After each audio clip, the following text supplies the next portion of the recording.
Study IQ IAS, आपका selection हमारा mission.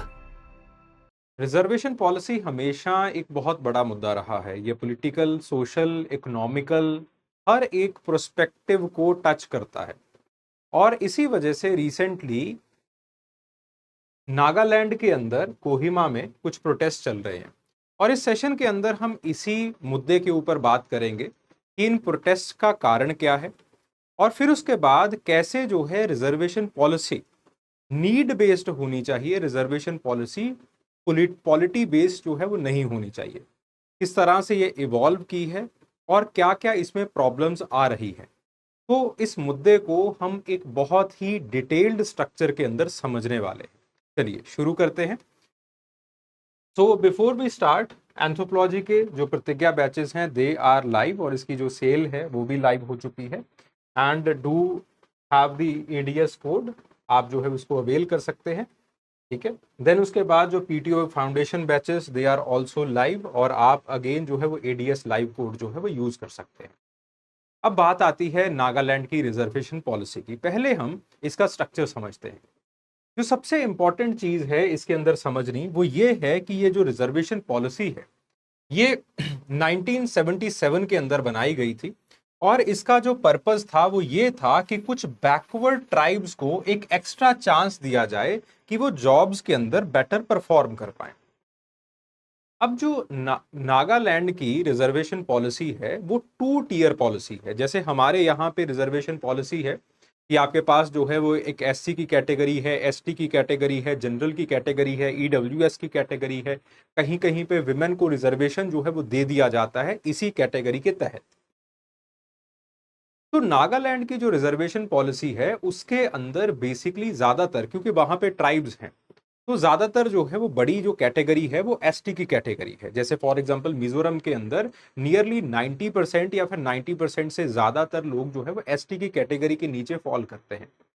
तो यहाँ पे इन स्टेट्स के अंदर, खास करके नागालैंड की अगर बात की जाए, वहां पे 2 टियर रिजर्वेशन होता है, यानी कि ST कैटेगरी के नीचे 2 सब कैटेगरीज बनाई गई हैं, एक बैकवर्ड और एक एडवांस्ड। एडवांस्ड कैटेगरी को कम रिजर्वेशन और बैकवर्ड कैटेगरी को ज्यादा रिजर्वेशन जो है वो दिया गया है। और ये जो रिजर्वेशन है ये शुरुआत जो है वो इसकी की गई थी 1977 के अंदर। 1977 कट टू 2025, अगेन डेमोग्राफी के अंदर बहुत ज्यादा चेंजेस आ चुके हैं, सोशो इकोनॉमिक पॉलिटिकल बिहेवियर के अंदर और स्टेटस के अंदर बहुत ज्यादा चेंजेस आ चुके हैं। और ऑन द अदर हैंड जो एक कोटा रिजर्वेशन सिस्टम है वो जो है वो वैसा का वैसा है। 37% रिजर्वेशन बैकवर्ड ट्राइब्स के लिए रखा गया है। 3% रिजर्वेशन जो है वो आपके पास कुछ ईस्ट की ट्राइब्स के लिए रखा गया है और बाकी जो 60% रिजर्वेशन है वो आपके पास ओपन रखा गया है, जिसके अंदर की जो 5 बड़ी ट्राइब्स हैं वो कंपीट करती हैं। अब इसके अंदर दिक्कत क्या आती है? पहली जो दिक्कत है वो है ये 37+3% वाला रिजर्वेशन, ये 40% वाला रिजर्वेशन जो कि स्टेट ने अपने हिसाब से बनाया है बैकवर्ड ट्राइब्स के लिए। अब यहां पे जो है वो इस कंसेप्ट को समझने की कोशिश करते हैं और ये प्रॉब्लमेटिक क्यों है इसको समझने की कोशिश करते हैं। जो पहली चीज है वो ये है कि जो आपके पास कॉन्स्टिट्यूशनल स्टेटस है, चाहे वो बैकवर्ड ट्राइब हो चाहे वो एडवांस ट्राइब हो, जो कॉन्स्टिट्यूशनल स्टेटस है वो ST का ही है, शेड्यूल ट्राइब का ही कॉन्स्टिट्यूशनल स्टेटस जो है मिलता है। तो अगर वो स्टेट के बाहर आते हैं तो अगेन सबको ST की तरह जो है वो देखा जाता है। On the other hand state में जो रिजर्वेशन है वो ये 2 टियर वाला जो है वो फॉलो किया जाता है, जिसकी अगेन लीगल बैकिंग बहुत ही ज्यादा प्रॉब्लमेटिक है। अगर हम इसकी लीगल बैकिंग को समझने की कोशिश करें तो 2 केसेस आते हैं इस चीज के अंदर। एक जो है वो आपके पास EV चन्नैया केस है जो कि 2004 के अंदर है और दूसरा जो है वो पंजाब के अंदर दविंदर सिंह केस है जो कि आपके पास 2020 के अंदर होता है। इन दोनों केसेस के अंदर जो सुप्रीम कोर्ट है उसने ये माना है कि जो ये 2 टियर रिजर्वेशन है it's a legal grey area. Again इसकी जो कॉन्स्टिट्यूशनल बैकिंग है या फिर लीगल बैकिंग है हम स्ट्रॉन्ग टर्म्स के अंदर नहीं रख सकते। ऑन वन हैंड ये कहा जाता है कि ये स्टेट की डिमांड है या फिर ये स्टेट की रिस्पॉन्सिबिलिटी होती है कि जो बैकवर्ड सेक्शन है सोसाइटी का उसको आगे बढ़ाया जाए, जिसकी वजह से स्टेट कोटा सिस्टम को यूटिलाइज कर सकता है और कोटा सिस्टम के अंदर हॉरिजेंटल डिवीजन जो है वो कर सकता है। But on the other hand यहां पे क्या हो रहा है, यहां पे क्योंकि ज्यादातर लोग एसटी कैटेगरी को ही बिलोंग करते हैं, तो उसी एसटी कैटेगरी को पूरा का पूरा स्टेट ने अपने हिसाब से मेंड किया हुआ है उस वक्त के लिए। 1977 के लिए ये जो कैटेगरीज बनाना सही था, जायज था। लेकिन आज इन कैटेगरीज के अंदर अगेन क्योंकि कोई क्रीमी लेयर वाला जो है वो आपके पास एंगल नहीं है, तो इसलिए बेसिकली क्या है कि बहुत सारी जो मिडिल क्लास फैमिलीज हैं they keep on getting the benefit of this kind of reservation. ठीक है, तो वो जो है वो अगेन जो सबसे पहली चीज आती है वो ये है कि आपके पास जो है वो this is the grey area. जो दूसरी चीज आती है वो ये है कि आपके पास जो है जो नई हायरार्की बनती है बैकवर्ड और एडवांस्ड की, वो जो है वो एक अगेन बहुत बड़े इंटरनल मीनिंग्स निकालती है। बैकवर्ड का मतलब क्या निकाला जाता है कि ये ट्राइब्स बहुत लेजी हैं। लेजी कहने का मतलब क्या है कि इनको सरकार ने बैकवर्ड का एक जो है वो रिजर्वेशन या फिर बैकवर्ड का एक जो है वो कोटा तो दे रखा है, लेकिन फिर भी ये एडवांस नहीं कर पा रही हैं, फिर भी वो आगे नहीं बढ़ पा रही हैं। On the other hand advanced शब्द उसका कोनोटेशन ये निकाला जाता है कि ये जो है वो ऐसी कैटेगरी है या फिर ये जो है वो ऐसी ट्राइब्स हैं जिसके अंदर बेसिकली जिनके पास हर एक चीज है, हर एक सहूलियत है। तो ऑन दी अदर हैंड आपने ये कोनोटेशन तो निकाल लिया, आपने ये जो है वो धारणा तो बना ली, लेकिन क्या वो सच में एम्पिरिकल ग्राउंड्स के ऊपर जायज है? क्या वो सच में एम्पिरिकल ग्राउंड्स के ऊपर सही बैठती है? जवाब है नहीं। क्रीमी लेयर के ना होने की वजह से ये दिखाई दे रहा है कि बहुत सारी जो बैकवर्ड ट्राइब्स हैं, बहुत सारे जो परिवार हैं जो कि बैकवर्ड ट्राइब्स के अंदर आते हैं, वो जो है वो रिजर्वेशन का गलत फायदा उठा जाते हैं, और जिस वजह से मेरिटोक्रेसी और कंपटीशन जो है वो सफर करता है। और इसी वजह से ये कहा गया है, और इस जो प्रोटेस्ट चल रहा है उसके अंदर भी ये बात कही गई है कि जो मौजूदा रिजर्वेशन पॉलिसी है वो वेलफेयर ना करते हुए इन्वेस्टमेंट्स को और स्टेट की डेवलपमेंट को कंप्रोमाइज कर रही है। तो ये जो है वो बेसिकली मुद्दा है। ठीक है, और अगर हम जो है वो अगेन वही चीजें आ जाती हैं कि आपके पास जो है वो अगेन कोटा अर्थमेटिक जो है वो it is the zero sum politics game, कि आपके पास इसके अंदर पॉलिटिक्स जो है वो ज्यादा हो जाती है और जो मेरिटोक्रेसी है वो सफर करना शुरू कर देती है। और क्रीमी लेयर ना होने की वजह से ये जो आपके पास रिजर्वेशन पॉलिसी है वो चलती रहती है। हाँ, ये जरूर है कि रिजर्वेशन पॉलिसी जब बनाई गई थी तो 10 साल का पीरियड रखा गया था कि 10 साल के बाद इसको रिव्यू किया जाएगा, लेकिन बहुत टाइम हो गया है, ये रिजर्वेशन पॉलिसी वैसी की वैसे चलती आ रही है। ठीक है, चलिए सो आगे बढ़ते हैं और देखते हैं कि क्यों जो है वो इसको रीथिंक करना इतना ज्यादा इंपॉर्टेंट हो जाता है। कुछ ऐसी जॉब्स जो है वो स्टेट के अंदर हैं जिसके अंदर की 100% डी फैक्टो रिजर्वेशन जो है वो आ जाता है। ऐसा क्यों है? क्योंकि आपके पास मिजोरम के अंदर 95% of the population it belongs to the ST category. Nagaland के अंदर 86% it belongs to the ST category. तो जॉब्स के अंदर और जो आपके पास सरकारी जॉब्स हैं स्टेट्स के अंदर, उसके अंदर स्टेट जो है वो ये डिसाइड करना शुरू कर देती है with the help of this 2 tier policy या फिर 2 टियर रिजर्वेशन पॉलिसी कि किसका किस ट्राइब का रिप्रेजेंटेशन कितना होगा।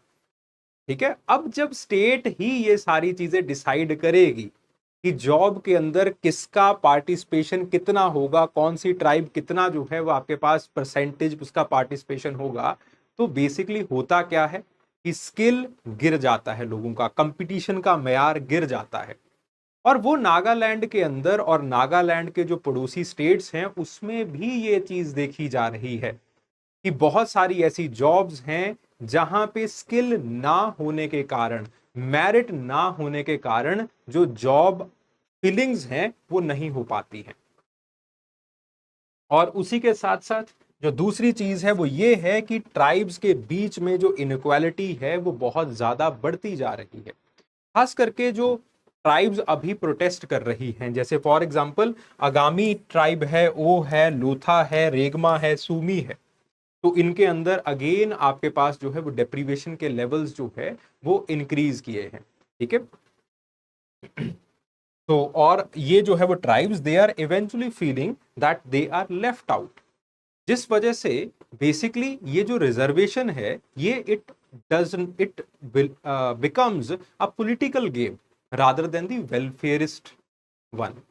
ठीक है, फिर उसके बाद अगली जो चीज आती है वो यही है कि आपके पास एक जो है वो एथनिक कंपटीशन जब इतना ज्यादा बढ़ जाता है तो इवेंचुअली ये जो है वो आपके पास वायलेंस के अंदर बदलना शुरू हो जाता है, और हम नहीं चाहते कि जो मणिपुर के अंदर हुआ वही जो है वो नागालैंड के अंदर होना शुरू हो जाए। मणिपुर के अंदर भी यही हुआ। मणिपुर की बात अगर की जाए तो वहां पे भी जो मॉडर्न कन्फ्लिक्ट है वो रिजर्वेशन के मुद्दे से शुरू हुआ, और धीरे धीरे देखते देखते जो है वो आपके पास एथनिक क्लैशेस इतने ज्यादा बढ़ गए कि अभी उनको संभाल पाना हमारे लिए बहुत ज्यादा डिफिकल्ट हो चुका है। और नागालैंड की जो हिस्ट्री है वो अगेन ज्यादा जो है वो फिर डिफरेंट नहीं है, ज्योग्राफी तो डिफरेंट है, लेकिन हिस्ट्री के अंदर जो मणिपुर में हुआ वही सिमिलर चीजें ही नागालैंड में भी हैं। और हम नहीं चाहते कि ये डिस्प्यूट आगे इतना बढ़ जाए कि आपके पास इसको जो है वो संभाल पाना डिफिकल्ट हो जाए। और फिर उसके बाद रिजर्वेशन की पॉलिसी तो है, लेकिन हम अगर एडमिनिस्ट्रेशन की बात करें तो ऑटोनॉमस डिस्ट्रिक्ट काउंसिल्स के अंदर भी यही मुद्दा देखा जाता है। जो रिस्पॉन्सिबिलिटीज गवर्नमेंट को दी गई हैं, स्टेट गवर्नमेंट को दी गई हैं, या फिर सेंट्रल गवर्नमेंटल एजेंसीज को दी गई हैं, वही रिस्पॉन्सिबिलिटीज, सिमिलर तरह की रिस्पॉन्सिबिलिटीज एडीसीज को दी जाती हैं, ऑटोनॉमस डिस्ट्रिक्ट काउंसिल्स को दी जाती हैं,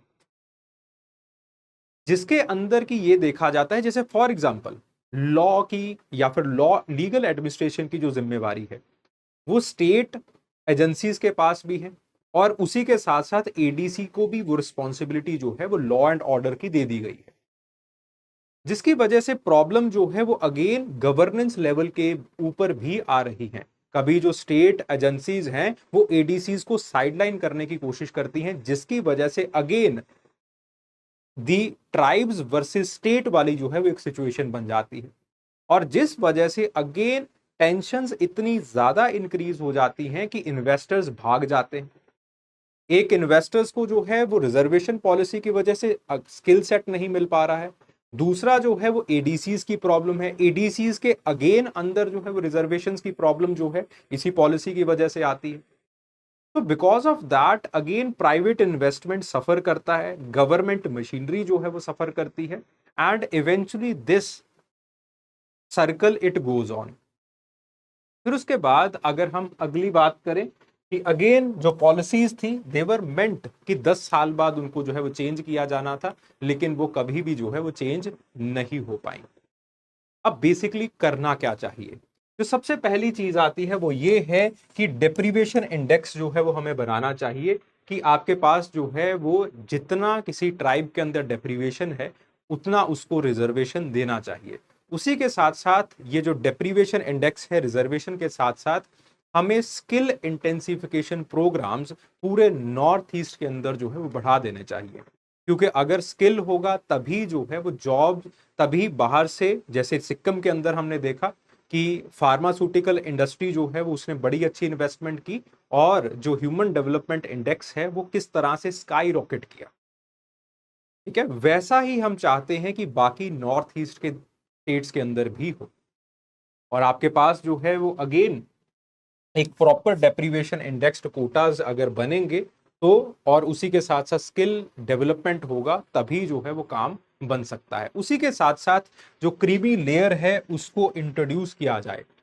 क्रीमी लेयर को जब हम इंट्रोड्यूस करेंगे then we will be able to exclude those families जिनको ऑलरेडी बेनिफिट मिल चुका है, एंड इंक्लूड दोज फैमिलीज जिनको बेनिफिट मिलना चाहिए। और उसी के साथ साथ जो अगली चीज आती है वो ये है कि जो रिजर्वेशन पॉलिसी है उसके अंदर 10 साल का क्लॉज होना चाहिए।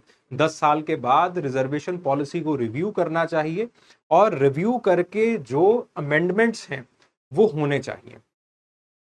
और उसी के साथ साथ जो लैंड इन्वेस्टमेंट है और जो इन्वेस्टमेंट रिफॉर्म्स हैं, चाहे वो एडीसीज के अंदर रिफॉर्म्स हो, वो होने चाहिए।